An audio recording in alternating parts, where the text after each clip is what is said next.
મારો વોર્ડ મારી વાત અંતર્ગત એબીપી અસ્મિતાની ટીમ અમદાવાદના ઘાટલોડિયા વોર્ડમાં ઉપસ્થિત છે અને ઘાટલોડિયાની અલગ અલગ સોસાયટીના રહીશો આપણી સાથે છે. તેમની સાથે વાત કરવાનો પ્રયાસ કરીશું અહીંયાની કાઉન્સિલરની કામગીરીને લઈને અને તેમની આસપાસમાં કેવા પ્રકારની સમસ્યાઓ છે તેને લઈને. દાદા, ઘાટલોડિયા વોર્ડમાં તમારી સોસાયટીની બહાર કેવા પ્રકારની પરિસ્થિતિ છે? કાઉન્સિલરોની કામગીરીથી તમે ખુશ છો ખરા? સાહેબ, તમે જોઈ રહ્યા છો કે આજે આ સામે ખાડો ખોદ્યો છે ગટર માટે.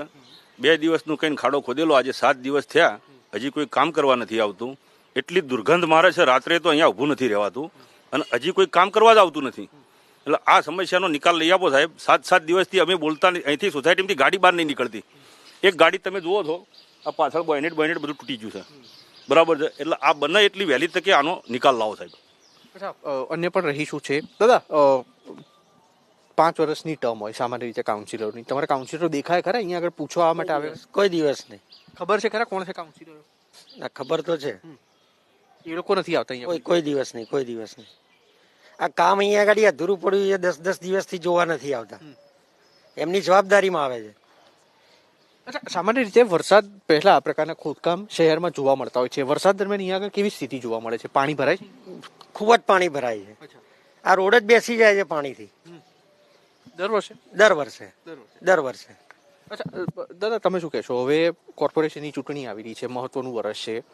આ પ્રકારની કામગીરી રહેશે તો સ્વાભાવિક છે કે જનતા નારાજ હશે. તમે શું ઈચ્છી રહ્યા છો કે કાઉન્સિલરો હવે પછી જે આવે તે કયા કયા કાર્યો કરે તમારા, જે તમારી આશા અપેક્ષાઓ? અમારી આશા અપેક્ષાઓમાં એવું છે કે બધા સોસાયટીને લગતા, ટૂંકમાં જનરલ પબ્લિકને લગતા કાર્ય થવા જોઈએ. જે રીતે આ ખોદીને મૂકી દીધું છે અને કોઈ જોવા નથી આવતું, એ એમને તકલીફ વાળું થશે છેલ્લે. કમસે કમ જેટલો ટેક્સ વસૂલે છે અમારી પાસેથી એટલી તો ફેસિલિટી આપે ને. જેટલો ટેક્સ અમારી પાસેથી વસૂલે છે એટલું તો અમને વળતર આપે ને. જનતા એ જ ઈચ્છે છે. ટેક્સ વસૂલાઈ જાય છે પણ સેવાઓ નથી મળી.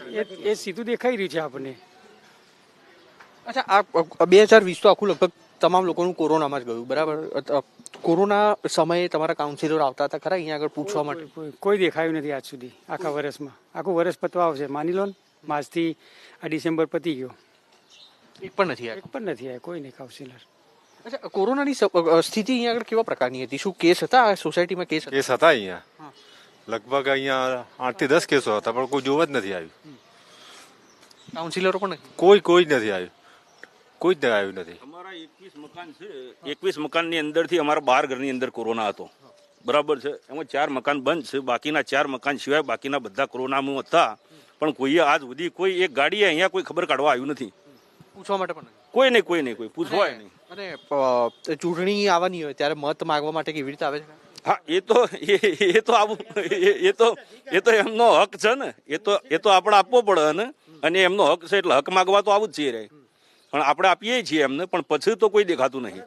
દેખાતું બિલકુલ. તમામ વોર્ડમાં આ પ્રકારની પરિસ્થિતિ. દાદા, કેટલા વખતથી રહો છો ઘાટલોડિયામાં? કેટલા સમયથી રહેતા છો?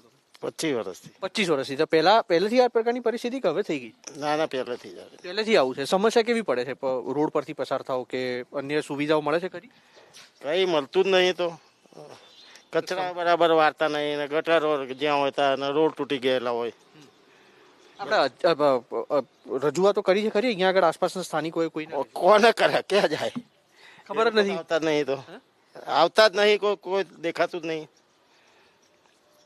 પણ અહીંયાથી પસાર થાવ તમે, ખોદકામ છે, બહાર જાવ તો ટ્રાફિકની એટલી સમસ્યા પડતી હોય છે, તો સ્થિતિ કેવી બનતી હોય છે જયારે પસાર થાવ?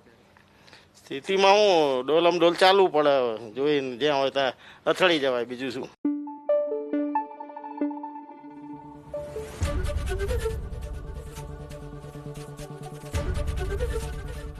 એબીપી અસ્મિતા, ગુજરાતની અસ્મિતા.